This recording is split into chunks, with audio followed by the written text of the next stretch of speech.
يا صباح السعادة. 4 معالق من الزيت نزلت عليهم بفصين توم. أول ما تشوحوا لونهم وريحتهم الحلوة طلعت نزلت بفلفل سبايسي، وبعد كده الطماطم المعصورة ومتصفية هننزل بالملح بتاعنا، فلفل اسود، وكمان رشة من البابريكا، ونبتدي بقى نقلبهم كويس كده ونسيبهم يتسبكوا.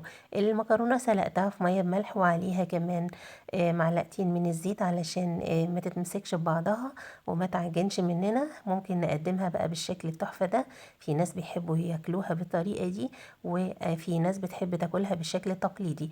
انا شخصيا بحبها بالطريقة دي. بجيب المكرونة انزل بيها في الحلة على الصلصة كده بشكل كامل، واقلبها كده تقليبة حلوة لحد ما تبقى جوسي كده ومتنغنغة بالصوص الاحمر، اللهم بارك. وبقدمها بالطريقة دي، وممكن ازود كمان من الصوص الاحمر الخطير اللي طعمه تحفة.